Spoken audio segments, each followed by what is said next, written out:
তো আজকের কিন্তু ওয়েদারটা ভীষণ ভালো ছিল, যেহেতু সকালবেলা উঠে পড়েছি, ছেলেদেরকে রেডি করতে হবে স্কুলের জন্য ঠিক প্রতিদিনের মতোই। তো উঠেই আগে নিজের চুলটাকে আঁচড়ে নিলাম।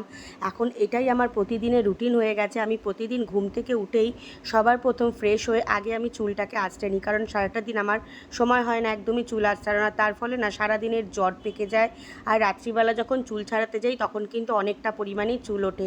তাই এখন সবার প্রথম ঘুম থেকে উঠেই আগে আমি চুলটাকে আঁচড়ে নিই। খুব ভালোভাবে চুলটাকে আঁচড়ে নিয়েছি। দেখো, আমি প্রথমেই কিন্তু আমি বলে দিচ্ছি, আমি কিন্তু এই মোটা দাঁড়ের চিরুনি ব্যবহার করি। মাঝে আমি কাঠের চিরুনি ব্যবহার করছিলাম, কিন্তু খুব একটা ভালো ফল আমি পাইনি। তাই জন্য আমি প্লাস্টিকের চিরুনি আবার ব্যবহার করা শুরু করেছি। আর যখনই আমি চুল আঁচড়াই তখনই আমি দেখতে পাই আমার কিন্তু প্রচুর পরিমাণে চুল ওঠে। কিন্তু আমি এই কদিন ধরে একটা শ্যাম্পু ব্যবহার করেছি, সেই শ্যাম্পুটা ব্যবহার করার পর আমার চুল ওঠা অনেকটাই কিন্তু কমে গিয়েছে। যাক, ভালোই হয়েছে। ভগবানের কাছে কতই না প্রার্থনা করেছিলাম যে আমার চুল ওঠাটা একটু হলেও কমিয়ে দাও। একদম গোছা গোছা চুল উঠছিল, এখন দেখতেই পাচ্ছ একদম আঙুলের মধ্যে চুলটা ধরতে পারছি। যাই হোক, অনেকটাই চুল ওঠাটা কমে গেছে। এই যে চুলটাকে আমি হালকা করে খোপা করে নিয়েছি। খুব টাইট করে আমি চুল বাঁধি না, হালকা করেই বাঁধি।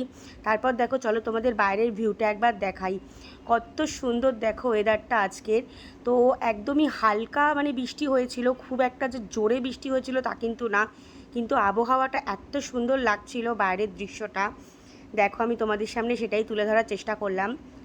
আর কত আম হয়েছে দেখো বৌদিদের গাছে। আগেরবারও তোমাদের দেখিয়েছিলাম এই বৌদিদের গাছে ভীষণ আম হয়। আর আমগুলোর কালার কিন্তু একদম সবুজ, লাল আর হলুদ। আর খেতেও দারুণ সুস্বাদু, গন্ধ তো অতুলনীয়, বলার কিচ্ছু নেই। তো এবারেও দেখছি প্রচুর পরিমাণে আম হয়েছে। যখনই ঝড় উঠবে তখনই আমগুলো এর বাড়ি ওর বাড়ির চালে ভীষণভাবে ছড়িয়ে ছিটিয়ে থাকে। আর নিচে তো রীতিমতো বাচ্চারা অপেক্ষা করে থাকে কখন নিচে আম পড়বে, আর তারা ছুটে এসে আমগুলো কুড়িয়ে নেবে। তো দেখো, আকাশটা কত সুন্দর হালকা কালচে হয়ে এসেছে, খুব ভালো লাগছে দেখতে আকাশটা। এই যে দেখো, এই পাশের ভিউটা একবার দেখাই, কত সুন্দর লাগছে, দেখেছো আকাশটা?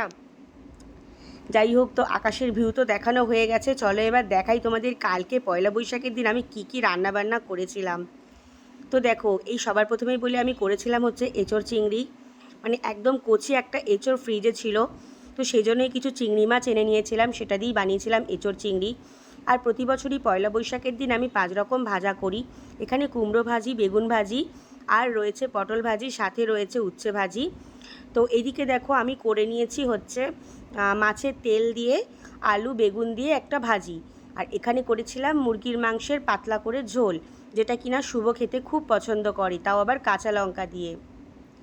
তো আমার আজকের এই ব্লগ ভিডিওটা তোমাদের কেমন লাগলো অবশ্যই কিন্তু কমেন্ট করে জানাতে ভুলবে না। অবশ্যই একটা লাইক কমেন্ট করে আমার পাশে থাকার চেষ্টা করবে, আমিও সবসময় তোমাদের পাশে আছি। চলো আজকের মতো টাটা।